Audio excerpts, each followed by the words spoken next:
Freedom itself was attacked this morning by a faceless coward, and freedom will be defended. Some folks look at me and see a certain swagger, which in Texas is called walking. You can fool some of the people all the time, and those are the ones you want to concentrate on. We will not waver, we will not tire, we will not falter, and we will not fail. Peace and freedom will prevail. You teach a child to read, and he or her will be able to pass a literacy test. A dictatorship would be a heck of a lot easier, there's no question about it. For diplomacy to be effective, words must be credible, and no one can now doubt the word of America. Free nations are peaceful nations. Free nations don't attack each other. Free nations don't develop weapons of mass destruction. I want to thank you for taking time out of your day to come and witness my hanging. Every nation in every region now has a decision to make. Either you are with us, or you are with the terrorists. Now, there are some who would like to rewrite history. Revisionist historians is what I like to call them. I am mindful not only of preserving executive powers for myself, but for predecessors as well. The legislature's job is to write law. It's the executive branch's job to interpret law. I have written a book. This will come as quite a shock to some. They didn't think I could read, much less write. Leadership to me means duty, honor, country. It means character, and it means listening from time to time. America is the land of the second chance, and when the gates of the prison open, the path ahead should lead to a better life. It is clear our nation is reliant upon big foreign oil. More and more of our imports come from overseas. When I take action, I'm not going to fire a $2 million missile at a $10 empty tent and hit a camel in the butt. It's going to be decisive. I just want you to know that, when we talk about war, we're really talking about peace. I had to abandon free market principles in order to save the free market system. One of my proudest moments is I didn't sell my soul for the sake of popularity. We've climbed the mighty mountain. I see the valley below, and it's a valley of peace. I can hear you. The rest of the world can hear you, and the people who knock these buildings down will hear all of us soon. I believe that God has planted in every heart the desire to live in freedom. Natural gas is hemispheric. I like to call it hemispheric in nature because it is a product that we can find in our neighborhoods. We will make no distinction between the terrorists who committed these acts and those who harbor them. I have a different vision of leadership.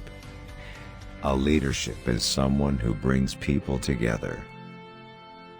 Saddam Hussein is a homicidal dictator who is addicted to weapons of mass destruction. America will never seek a permission slip to defend the security of our people. We don't believe in planners and deciders making the decisions on behalf of Americans. The resolve of our great nation is being tested. But make no mistake, we will show the world that we will pass the test. We know that dictators are quick to choose aggression, while free nations strive to resolve differences in peace. Do I think faith will be an important part of being a good president? Yes, I do. We can't allow the world's worst leaders to blackmail, threaten, hold freedom-loving nations hostage with the world's worst weapons. After the chaos and carnage of September 11th, it is not enough to serve our enemies with legal papers. And the cornerstone of my economic policies, when I first got elected, was cutting taxes on everybody on who paid taxes. We cannot let terrorists hold this nation hostile or hold our allies hostile. Today we affirm a new commitment to live out our nation's promise through civility, courage, compassion and character. The terrorists and their supporters declared war on the United States, and war is what they got. Senator Kerry has been in Washington long enough to take both sides on just about every issue. The United States and our allies are determined. We refuse to live in the shadow of this ultimate danger. Iraq is no diversion. It is a place where civilization is taking a decisive stand against chaos and terror. We must not waver. The United States prefers that Iraq meet its obligations voluntarily, yet we're prepared for the alternative.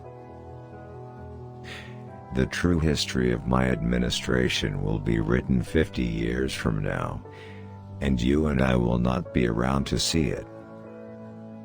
When you turn your heart and your life over to Christ, when you accept Christ as the Savior, it changes your heart. Only a liberal senator from Massachusetts would say that a 49% increase in funding for education was not enough. For all who love freedom and peace, the world without Saddam Hussein's regime is a better and safer place. States should have the right to enact laws, particularly to end the inhumane practice of ending a life that otherwise could live. The once all-powerful ruler of Iraq was found in a hole, and now sits in a prison cell.